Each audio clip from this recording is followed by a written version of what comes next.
This is a seascape reference we'll be using for this painting, and this picture is taken from Throne Island facing the Toronto city.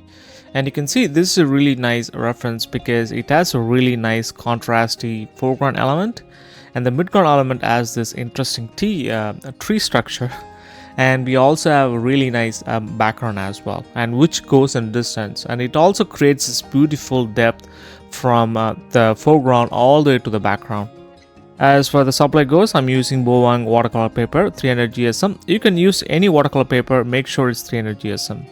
And for the paints, I'm using Winsor Newton professional water grade paints. Again, you can also use any paints you want, but make sure that it's a really good brand.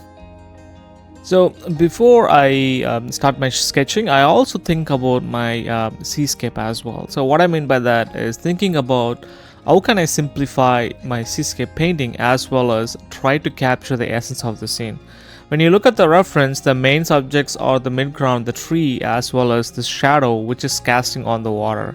When it comes to seascape, when you see a reference like this, most beginners and even my students get really anxious or get overwhelmed with the details they are seeing, and they try to go and block each and every details and everything, and which ruins the painting for watercolors. So I'll show you how to simplify it.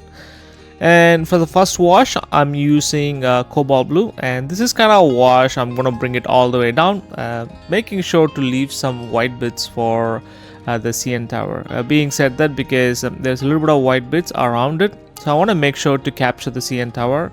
And you can see that as soon as we left the shape for the white bits, it looks really nice. And again, I'm also thinking about a gradient while I was doing it. I created a cobalt blue wash all the way to cerulean blue, and again I'm mixing them with a little bit of light green in it. And you can see that I'm quickly blocking in the resin, and I'm also leaving some white bits for the boat, which you can see in the reference. It looks a little bit tiny in the reference, but it is there. And the foreground, this is a really nice interesting element to paint in watercolors. Again, this kind of things, it's really hard to paint in watercolors, but again, the trick is to simplify and make our own way of expressing that thing using watercolors. And if you paint oil or gouache, because you can paint over it and it's an opaque medium, but whereas in watercolors it's a transparency medium, so we have to work with what we have, and we also have to create an abstraction works with our medium. And I'm blocking in the house, which is the roof, and I'm using a lot of warm colors for us, a red and yellow ochre. And at the bottom you can also see that there's a lot of greens there. So now I'm blocking the greens, which is in the foreground, and you can see that there's also greens in the bottom of the water as well. And now I'm going to be focusing on the city. You can see that it also goes in distance, so we have to make sure not to go super dark. So in watercolors, if you want something lighter, you use more water in your paints, and if you want something more darker, you use no water and use pure pigment. When I say pure pigment, you just paint from the palette as it is. And you can see that when I'm using it, I'm also using a lot of cerulean blue and a lot of this blues mixing in with it. And I'm also making sure to have some warmth here and there, because if I block in things as it is with the same color, it might look boring. So I want to kill the monotonous. That's why I'm kind of mixing the colors.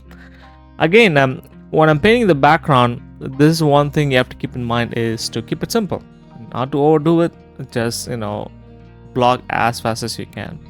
And now you can see that I'm kind of adding the shadows for the CN tower, and I'm also making up the shadow a little bit in my own way, because I want to capture a little bit of contrast in my shadows. But as soon as I can add it, you can see that it created this really nice light and shadow happening in our CN tower and the cityscape.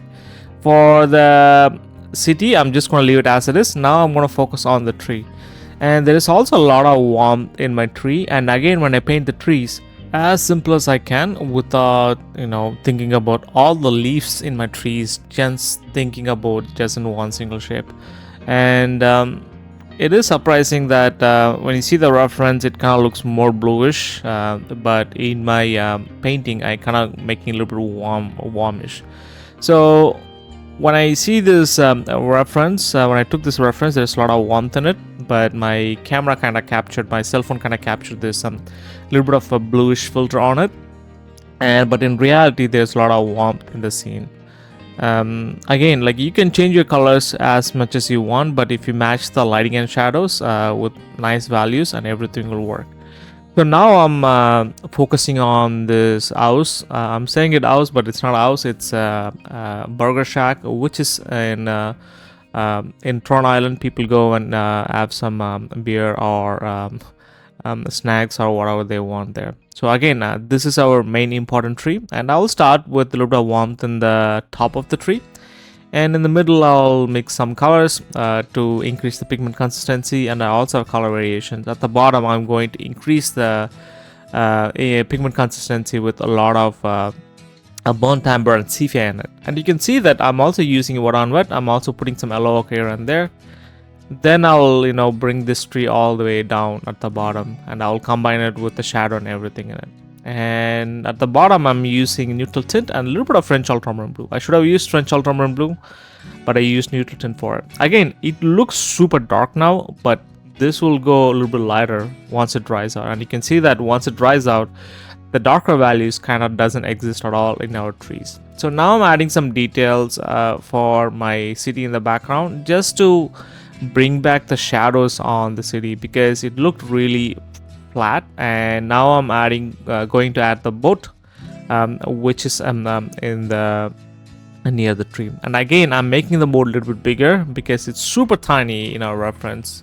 I'm just trying to make it bigger so it kind of looks really nice and adds a really interesting element in the background.